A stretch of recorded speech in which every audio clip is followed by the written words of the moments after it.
Selling is communication, and more than half of all communication is non-verbal. So it's very important that we talk about your posture, especially during this in every stage of the selling process, because not just what you say, but how you show up and how you come across um, affects the success that you have. It's been said that selling is really anything to do with entrepreneurship, but selling or sales, is almost 50% confidence.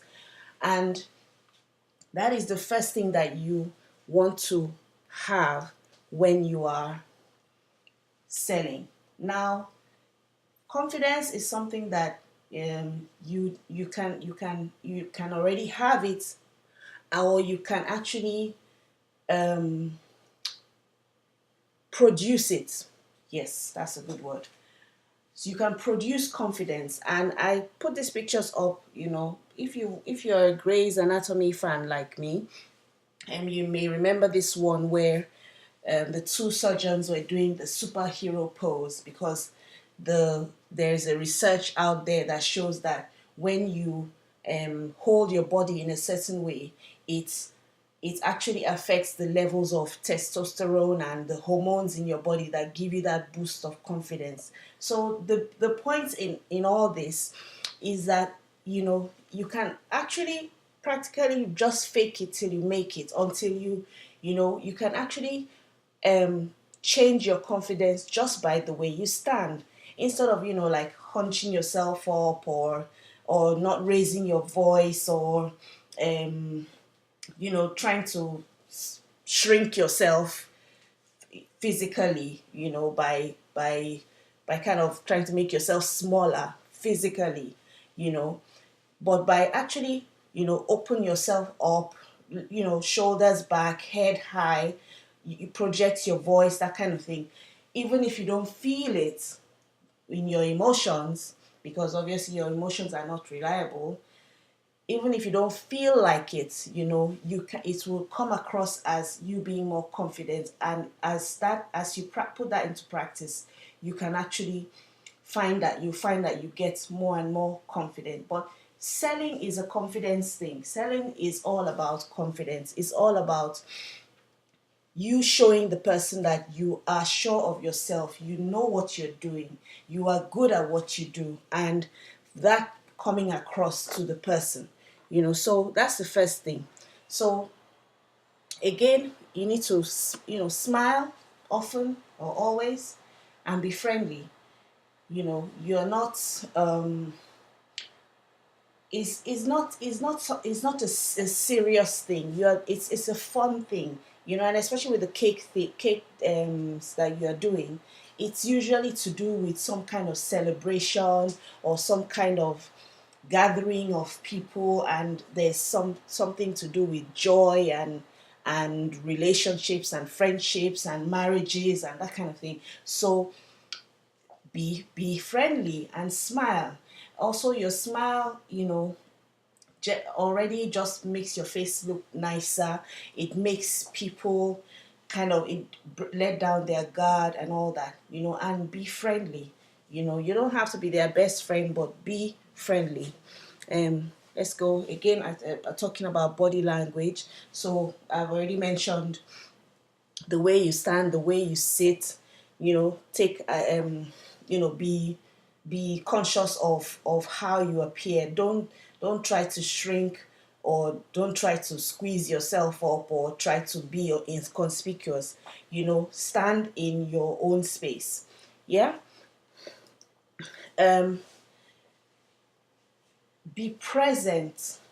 Being present just means that you are there with the person. So because of the way the world is now, and there's so many distractions and everything, and because you're a busy person, you might be doing this, you might be multitasking. As such, you might be trying to talk to somebody, and at the same time you're thinking about what you have to do in the afternoon and all those kind of things. But what you need to do is that you actually need to consciously focus all, pull away from all those things, and focus your attention solely on the person or people that you are working with at that point in time, or that you're talking to at that point in time. And it sounds odd, but people always know. They know when you are there with them. They know when you're not there. So you want to be there with them. You want to have that eye contact, and just focus on them and be there with them, be listening to them, hearing them, actively being present with them, being interested in them. Now, your service, when I say service, I mean that you want it to be obvious, or you want to have that frame of mind that you are there to serve them. Now, being there to serve them doesn't always necessarily say, I'm here to serve you and therefore you're going to buy my cakes. But being there to serve them could be, I'm here to help you make a good decision. I'm here to do what is best for you. That's my first concern. My first concern is service to you. I want to serve you. I want to show you what your options are. I want to recommend what is best for you. And whether you buy from me or not does not is not going to change that fact that I'm here to serve you. So being there, to serve, or your service is another posture. Again, it's a mind thing, but it comes across in the way you appear to people, in the way you speak to them, in the words you say to them, in the things that you don't even say, but they actually pick up from you. They pick it up from you that, yes, this person is actually here to serve me. This person actually has my best interest at heart. So I put that together with your authority. Don't forget, 99.9% of the people that you're sitting down talking with do not know as much about cake as you do. So you want to make sure that you own that thing, that I'm the expert about. I'm the expert when it comes to cake. I'm the expert when it comes to celebrations. I'm the expert when it comes to, making your kids, making your events, memorable. That's my expert. I'm the expert when it comes to giving you a delicious, stunning, eye-catching, you know, show-stopping cake. So you are the expert. So you need to own that, and you need to come with that as well. That yes, you are the expert at this, and you're here to serve. The next thing that you want to do, and this is going to the negative side, or going to the other side, is that you need to manage your expectations.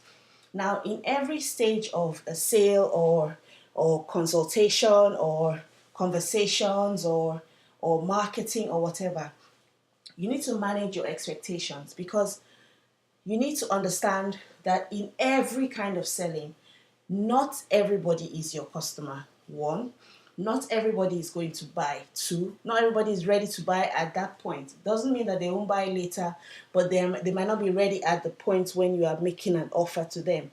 So you need to manage your expectation, and you need to separate yourself again from the outcome. Do not let the outcome, what you're hoping to achieve at the end, maybe the sale or the money, you do not let that be what will determine how you show up. So that is how you manage your expectations. You're here to serve, you're here to give your best, you're here to consult, you're here to give them the best advice, you're here to make an offer and that kind of thing. But whether they say yes or no is not going to stop you from giving it your best at that point in time. So that's what I mean by managing your expectation. Do not have everything to be hinged on that expectation of, oh, this has to work, or they have to say yes, or I really have to get this contract, or I really have to get this sale, or this connection. Just go there. You go there with the mind that you're going to do your best. You're going to make your offer, whether they say yes, whether they say no. It doesn't. it's not going to change anything. Then, speaking of managing your expectation, obviously sometimes you might find that you have some needs, and the financial needs, and your you have some bills to pay and all those kind of pressures and everything. You have to dissociate yourself from that completely, so so that you don't bring that into your conversation, you don't bring that into your negotiation. You do not, because if you do that, you're going to find that you're going to sabotage yourself, you're going to slash your prices, you're going to even, it's just going to come across, they're going to, people will sense it, they will sense it. But if you make it clear, in the way that you appear, that you know if you buy from me, I'll be happy. If you don't buy from me, I'm fine, kind of thing. If you have that, that actually makes you even more attractive to somebody who is so needy, like, who has that neediness or that desperation about them, that kind of emanates from them. You want to be careful with that. So I'll go over the points again. One is your confidence. Two, smile and be friendly. Three, be present, be interested. Four, think of your service and your authority. Own your authority. Manage your expectations. Do not be needy. Do not be desperate. And that's all that you need to know about your posture. But it's a posture thing. Selling is all about your posture.